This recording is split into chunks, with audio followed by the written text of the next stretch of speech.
There may not have been any basketball games to recap on Monday, but that does not mean there is not plenty to talk about. Weekly radio shows for both Mike Woodson and Teri Moren, as well as Tom Allen introducing his new defensive staff over the weekend and a really interesting change he's making for this upcoming football season. We're going to recap all of it in a jam-packed episode today.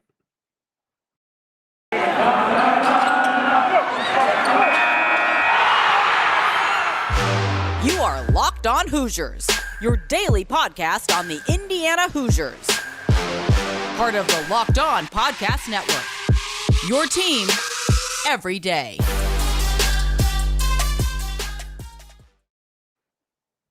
What is up, guys? It is Tuesday, January 25th. This is Locked On Hoosiers, your daily one-stop shop for everything IU athletics.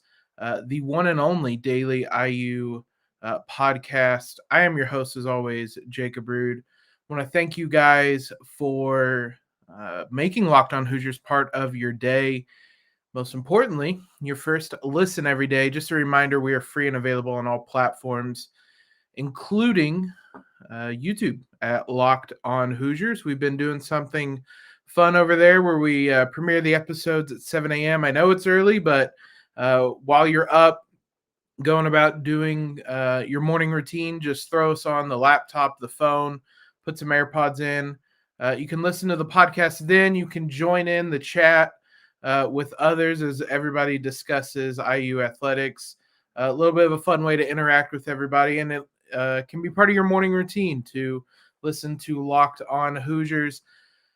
Today's episode, though, is sponsored by Sonos. Experience a game like never before with the Sonos Arc, the premium smart soundbar for TV, movies, music, gaming, and more. Visit Sonos.com to learn more.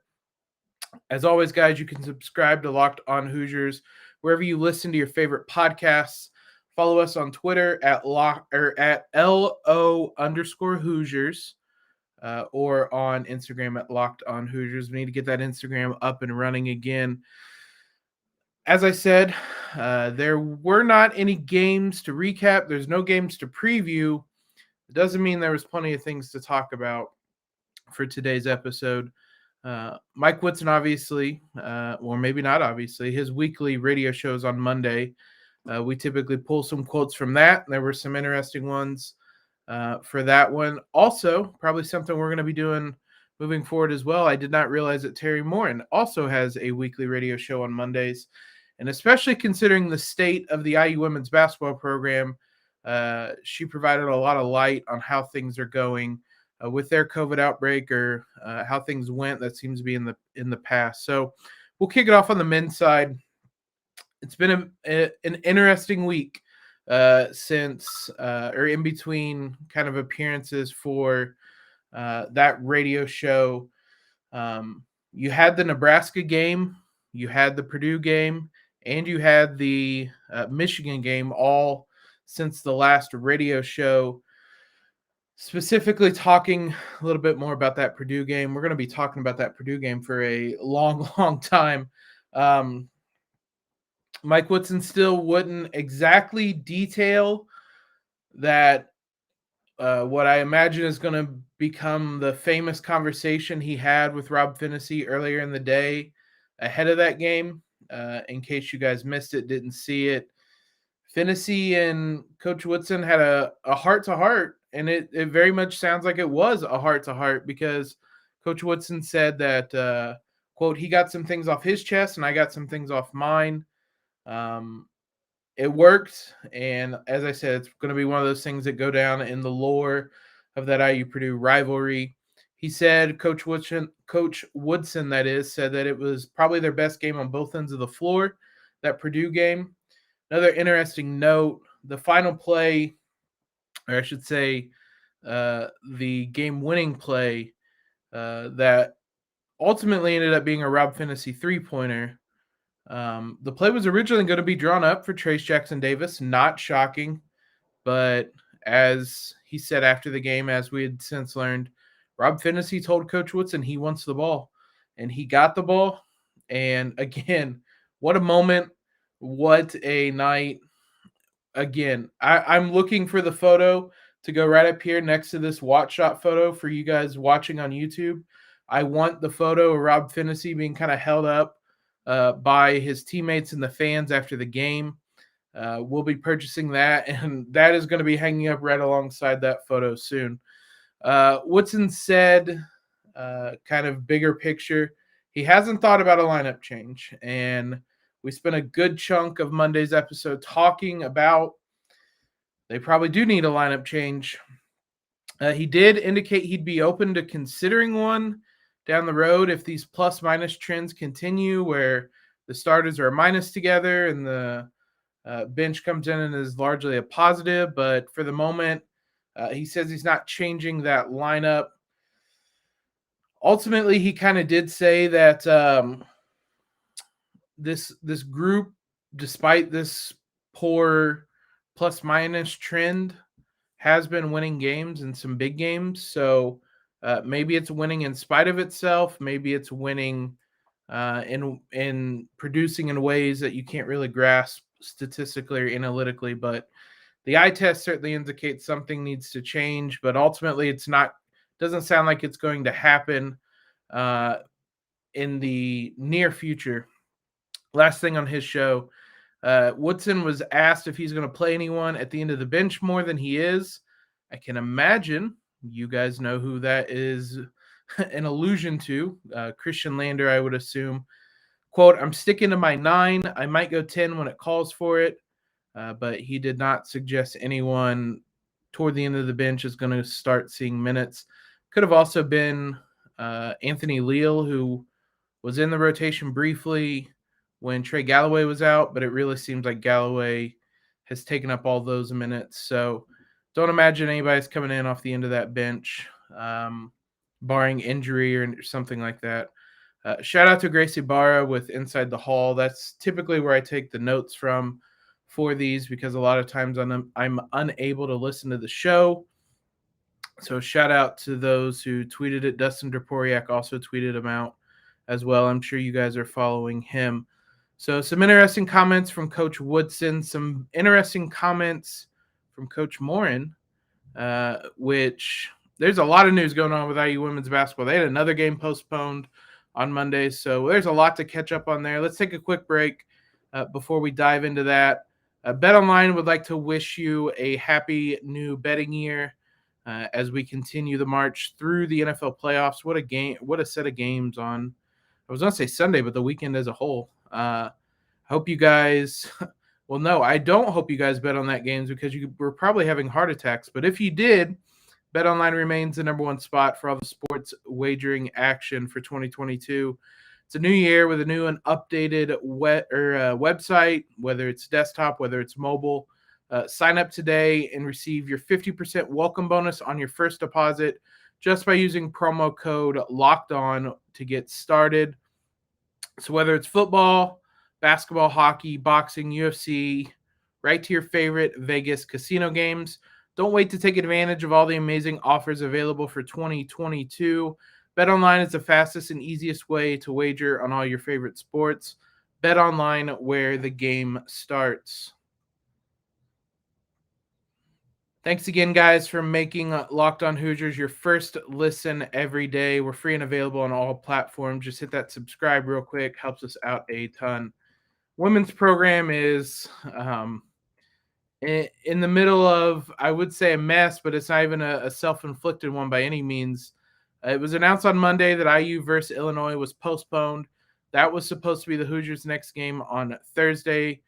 There's a COVID outbreak within the Illini program. That is the 4th game postponed for the Hoosiers.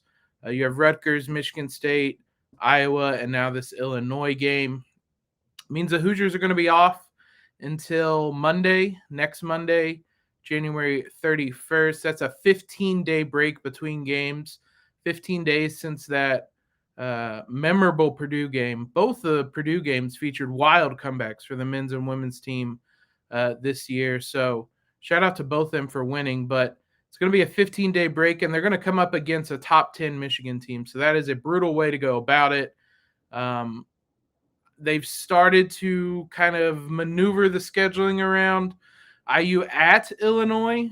which was originally set for February 10th, was moved back one day to February 9th. That now gives a 5-day gap between that game, which will be on February 9th, and the Hoosiers game against Nebraska on the road as well. So I would imagine that was done with an eye toward rescheduling one of those 4 games we mentioned before. Could, depending on what games are rescheduled, potentially mean 3 straight road trips all over the Big Ten. It's something Teri Moren talked about on her radio show. But the most important thing she talked about is the COVID kind of outbreak is over within the program. It's one of those almost morbid ways to look at it. And it's what she mentioned is that basically everybody got it and it's kind of moved past and it's not something that they have to worry about.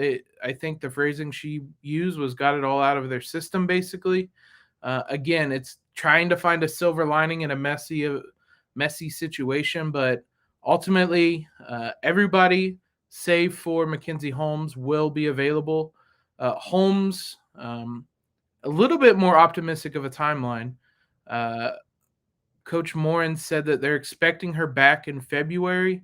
Previously, it was kind of thought maybe late February, early March. Considering that the tournament starts in March, especially the Big Ten tournament, quicker you can get her back, the better. But that the Hoosiers are going to have a tough task without her because she will not be back.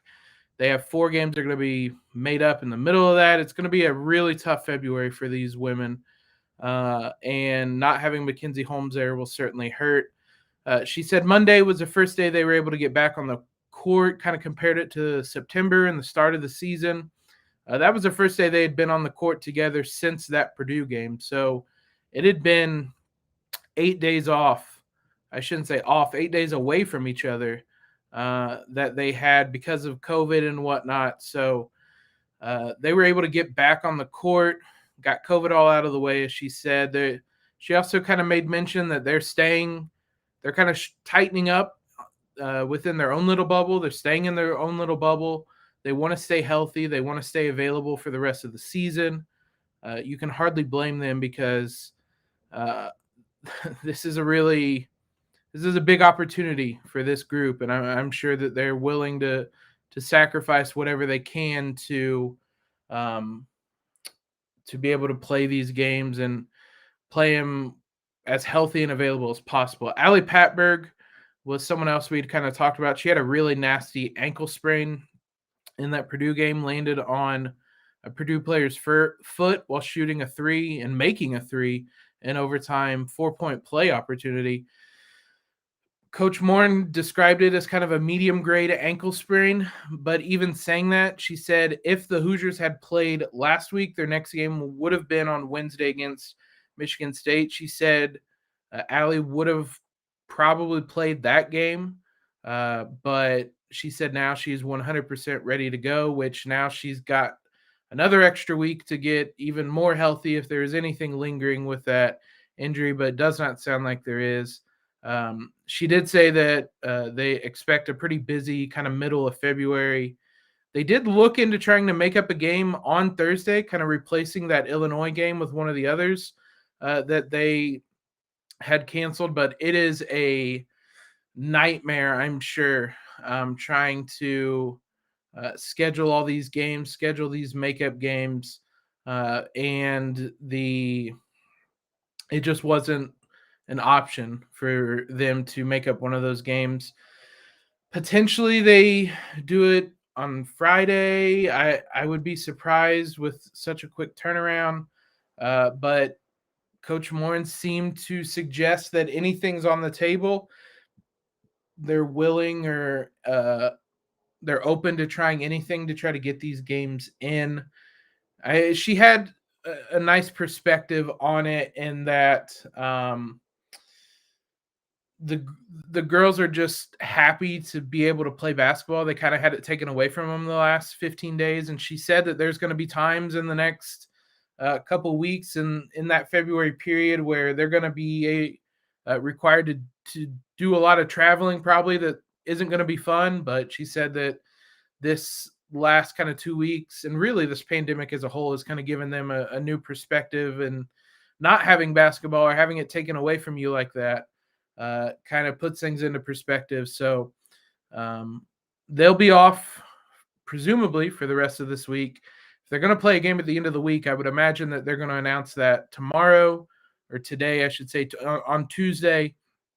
If that's the case, we'll get you updated if they do. But right now, they'll be off until Monday. It's going to be a big game. It's going to be a long stretch between home games for the Hoosiers, because a couple of these games that have been postponed are supposed to be home games. That Purdue game obviously was a road game. They last played at home on January 13th. They're not going to play at home again until February 3rd right now against Minnesota. So a long break in between games, home games, I should say. So hopefully once they return back to Assembly Hall, fans are out there and supporting them as they should be. So it's good to hear that the program is kind of in a better state than it was a week ago, a couple days ago, and good to hear that most of the women will be healthy and ready to go once they do return to the court. Now to football, to the last kind of coach comments on the weekend. Coach Allen introduced his new defensive coordinator and his new defensive line coach, and revealed that he's going back to calling plays for on the defensive side of the ball for this upcoming season. So we'll talk about that, his comments on that, and what it kind of means, what it indicates for the program.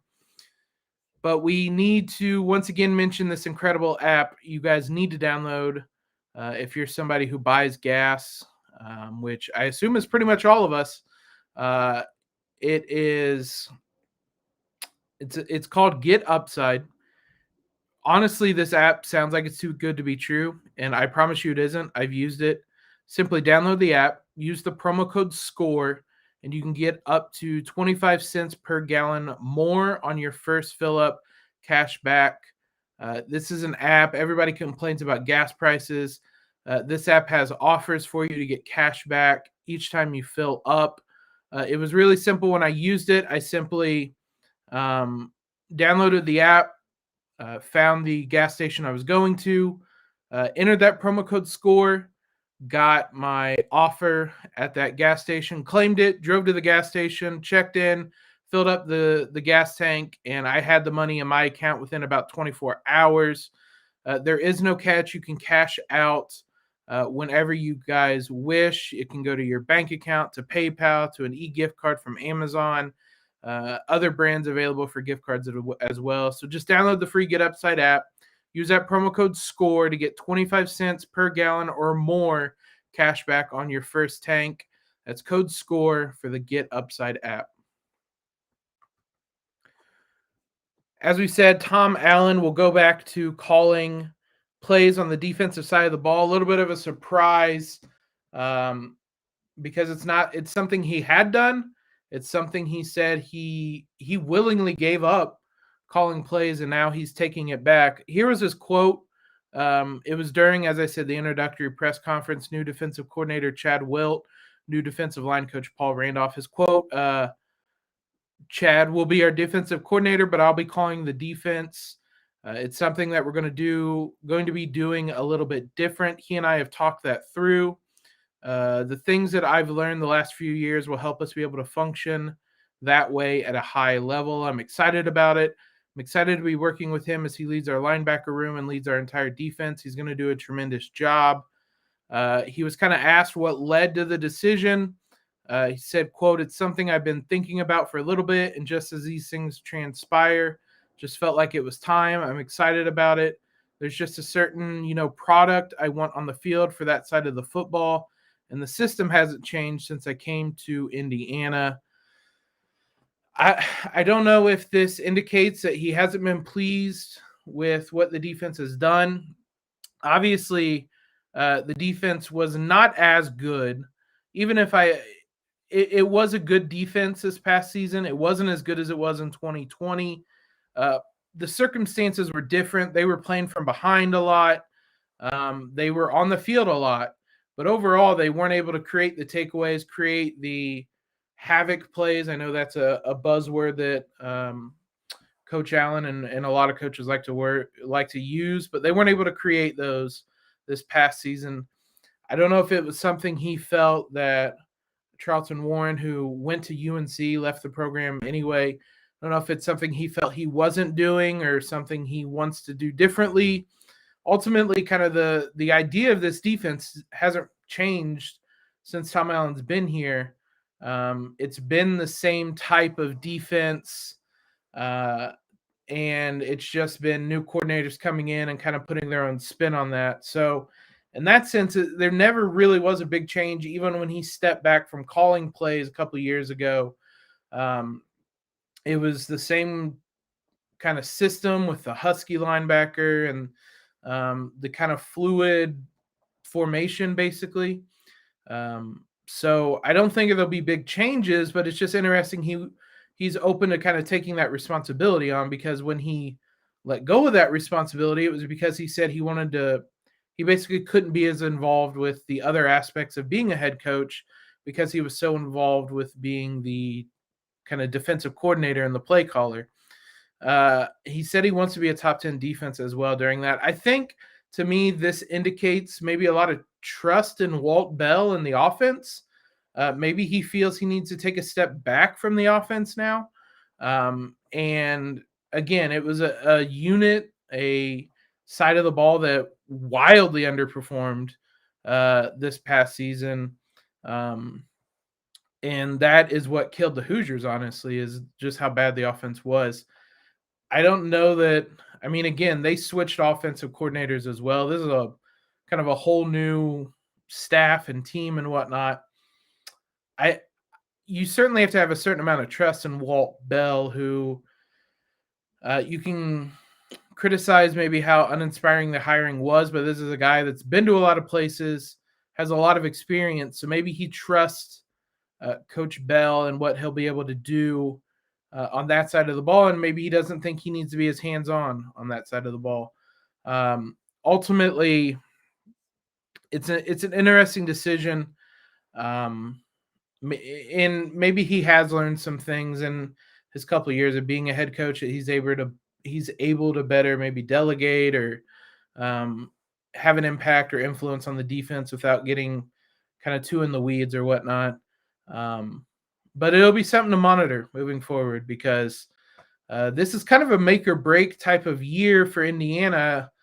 Another disappointing, frustrating year, and maybe things start to I don't want to say Tom Allen will be on the hot seat. It would take a string of really, really bad years for that to happen, but it certainly was not. Tom Allen will not feel that this last year was acceptable. 2 wins is not acceptable. So you can't fault him for wanting to change things up, and maybe this is his way of doing that. One other just kind of nugget I thought was interesting to kind of put away in the back of your mind and maybe reference moving forward. He mentioned that Tom Allen has an analytics guy that he's kind of in constant contact with on game days, during games, to keep him up to date on maybe clock management and timeouts, as well as going for it on 4th down, going for 2 points, all those kind of analytics things. There's somebody within the program dedicated to just that, and remains kind of in constant contact with Tom Allen. It was just an interesting little nugget, like I said, that lets you know he's open to the kind of use of analytics and has applied that and has somebody who is focused solely on that. So just an interesting little thing to put away. So the football team, I keep thinking that we will be done talking about them until the spring, and they keep doing these small little things that are noteworthy and whatnot, but they're running out of ways to be noteworthy. So I would imagine it's a lot of football talk moving forward, or excuse me, a lot of basketball talk moving forward, because the basketball team plays on Wednesday against Penn State. Chance at some redemption, possibly the end of their little 3-game homestand for the Hoosiers. They'll alternate home and away games the rest of the way after this, but it'll all start on Wednesday against Penn State. We will be back tomorrow to preview that Penn State game, get you guys all the information you need about the Nittany Lions. Obviously, the Hoosiers played them barely 3 weeks ago, so a familiar group, but we'll see how they've been since that game and whether that was a flash in the pan or something that Penn State has figured out. Now, for your second listen today, head on over to the Locked On Bets podcast, your daily one-stop shop for all your gambling needs, hosted by your boy Q, with expert analysis and insight from Lee Sterling. Appreciate all the feedback you guys have given us. Be sure to follow us on Twitter. Subscribe to the podcast again. Really quick for you guys. Helps us out immensely. If you really want to, you can leave a rating and review as well. Most importantly, though, guys, have a great Tuesday.